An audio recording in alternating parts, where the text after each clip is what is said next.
আমি তোমার কাছে আবার ব্যাক করতে চাই। কেন? দেখো আমার কেন ব্যাক করতে চায়? আমার ভুল হয়ে গেছে, আমাকে নিয়ে যাও না আবার। ও আচ্ছা আচ্ছা, যখন ডিভোর্স দিছো, হ্যাঁ, আমাদের সন্তানের রাইখে তুমি অন্য বেটার লোক পরকিয়া করছো, হ্যাঁ, এটা কি ভালো লাগছিল? আর আমি কইতাছো ফোন দিয়ে যে আমি তোমার কাছে ব্যাক করতে চাই, এটা মানে কি? দেখো আমি বুঝতে পারি না, একবার ভুল হয়ে গেছে, এবার আমাকে মাফ করে দাও।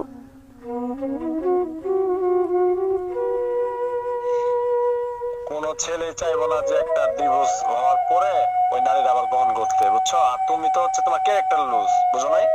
আমি যে প্রবাসে থাকার কালীন, হ্যাঁ, টাকাগুলা কত টাকা না নষ্ট করছি তোমার পিছে, যা লাগতো তোমার, হ্যাঁ, স্বর্ণ গয়না সব পাঠাইছি আমি, তোমার সব আবদার হুম। পূরণ করছি আমি। হুম। হ্যাঁ, কিসের জন্য? শুধু একটু ভালোবাসা পাওয়ার জন্য। আর তুমি, আমি যে প্রবাসে ছিলাম, আমি যখন প্রবাসে ছিলাম, হুম। আমার টাকা নিয়ে তুমি অন্য ছেলেদের শপিং করে দাও, নিয়ে ঘুরতে যাও, কক্সবাজার যাও, হানিমুন করতে ঘুরতে, এগুলো খবর তুমি পাইছি আমি, বুঝছো? তারপরে ছেলেদের পাল্লায় পড়ে তুমি আমার কি করলা? দিলা ডিভোর্সের পেপার, বুঝো না? দুটো সন্তানের আমার কাছে দিয়া চলে গেলা ডিভোর্স দিয়া। আচ্ছা এবার আজকে অনেকদিন পর এবার হ্যাঁ, দুইটা সন্তানের মুখের দিক তাকানো তো আমার এবার নেওয়া। শোনো একটা কথা কই, আর সবচেয়ে বড় কথা হচ্ছে, বস্তি যারা ছোট লোক, যারা ছোট লোকে থাকে, বস্তি বস্তি থাকে। আর কথা হচ্ছে, আমি একটা কথা বলছিলাম তো, তুমি যখন আমাকে ডিভোর্স দাও, আমি তোমাকে কিন্তু একটা কথা বলছিলাম যে দিন কিন্তু আমারও আসবো, হ্যাঁ, এই দিন হুম। এখন আমার আসছে, বুঝছো? আমি কিন্তু দেখো বিয়ে মিয়ে কিছুই করি নাই, আমার দুটো সন্তানের দিকে চায়, সন্তানের মুখ দেখেই থাকি আমি, বুঝছো? দেখো আমি বুঝো না?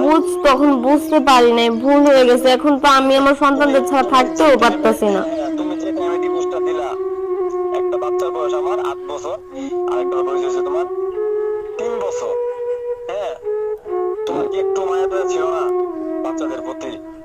আমি কান্না করি প্রত্যেকটা দিন যখন আমার মা বাচ্চাদের ভিডিও ভিডিও গুলো দেখি, মা ছাড়া একটা দুইটা সন্তান যে মানুষ হইতেছে আমার মার কাছে, আমি আমার চোখ দিয়ে পানি আটকাতে পারি না, বুঝো নাই? ওদের হাহাকার চিৎকার দেখা, বুঝছো? তা আমারও যেমন কষ্ট লাগে, আমি বাচ্চাদের দেখতে পারি না, কথা বলতে পারি না।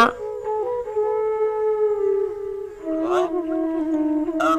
ভাই কি কয় বান্ধবী কইলো, আমি এক্সপ্রেস করতে পারবো না ভাই, আমার অনেক টাকা নষ্ট করছো তুমি ভাই, আমার প্রবাসে যত ইনকাম করছি দীর্ঘ 5 বছর হুম। আগে, যত 5 বছর ইনকাম করছি আমি সব তোমার পিছে ঢালছি ভাই। আমি নিজের জীবনটা নতুন করে আমার প্রবাসে ভাই